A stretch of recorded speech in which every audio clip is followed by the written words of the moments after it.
There's an MCP server whose entire job is to find and install other MCP servers. That's it. That's the whole thing. And the fact that this exists and actually works says something important about where AI tooling is right now. If you've spent any time with Claude, Cursor, or any agent that supports the Model Context Protocol, you already know the problem. You want to give your AI access to a new tool, maybe a database connector, a GitHub integration, a web search capability. What do you actually do? You go hunting. You search GitHub, you find a repo, you manually edit a JSON config file, you restart everything, and you hope it works. Every single time. mcpfinder flips that. It's a single MCP server you add once to your AI client. After that, you just ask your AI, find me an MCP server that can query my Postgres database. And it goes and gets it. Discovers it, installs it, updates the config. Done. Here's what that looks like in practice. You add mcpfinder to Claude Desktop or Cursor using the standard MCP config, about 4 lines of JSON.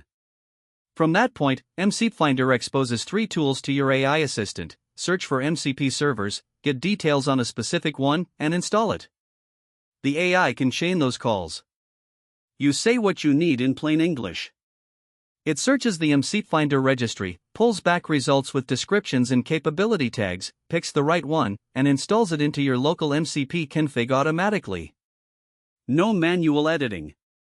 No restart scripts. Just a working tool added to your AI's context. The registry itself is growing. At launch, it indexes hundreds of MCP servers across categories, file systems, databases, APIs, web browsing, code execution. Each entry includes what the server does, what tools it exposes, and compatibility notes. The search isn't just keyword matching either, it's semantic, so asking for something like real-time stock data actually surfaces relevant financial data connectors even if they don't use those exact words. What surprised me was how well the self-referential part actually works. You're using an AI tool to install AI tools.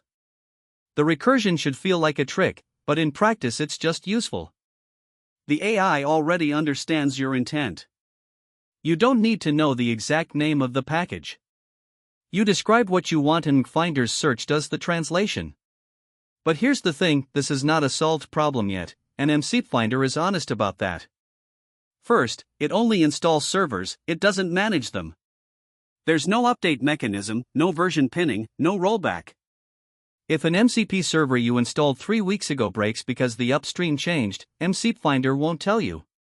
You're on your own. Second, the registry is curated but not verified.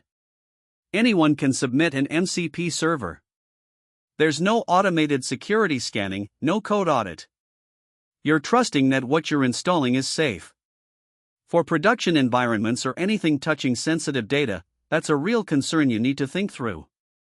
Third, it works with Claude Desktop and Cursor today. Other MCP-compatible clients may or may not cooperate depending on how they handle config files. The config patching is clever, but it's also brittle. If your client stores config in a non-standard location, installation fails silently. And fourth, discovery only works as well as the registry does. Right now, if a useful MCP server isn't in the index, mcpfinder can't find it. There's no fallback to GitHub search or NPM. So what could this realistically become? The closest analogy is apt or homebrew, a package manager that becomes essential infrastructure because everyone converges on it.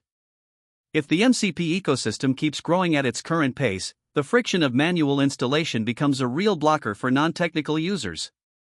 mcpfinder, or something like it, becomes the default onboarding layer. The more interesting version of this is an AI client that maintains its own tool inventory, automatically suggesting new MCP servers based on what you're trying to do, deprecating ones you never use, flagging outdated versions. mcpfinder has the primitives for that. Search, install, metadata. The orchestration layer on top doesn't exist yet, but the foundation is there. If this project gets traction and the registry grows, you could also see enterprise forks with private registries, companies maintaining their own curated list of approved MCP servers that employees can install without IT tickets. That's a realistic near-term use case. So why does this exist? Because the MCP ecosystem has a packaging problem that nobody solved. Anthropic defined the protocol. The community built hundreds of servers. But the distribution layer was missing. Every developer who wanted to use MCP was reinventing the same manual workflow. mcpfinder is the person who noticed that and decided to fix it. There's something philosophically interesting here too. The fact that MCP is flexible enough that you can build a meta tool, a tool that installs tools, without any special permissions or hooks from Anthropic, that's a signal about how well the protocol was designed. mcpfinder didn't need a blessed API. It just used the protocol the same way every other server does. Is it production ready? Not quite. The security story needs work and the registry needs volume. But is it genuinely useful right now, today, if you're building with MCP? Yes. The time it saves on that manual config dance is real, and the semantic search is surprisingly good. This is the kind of project that either becomes invisible infrastructure or teaches the ecosystem what it actually needs. Either way, it's worth watching. Next episode, we're looking at a tool that lets your AI agent write and execute its own memory, persistent context that survives between sessions without you having to manage it. Subscribe so you don't miss it.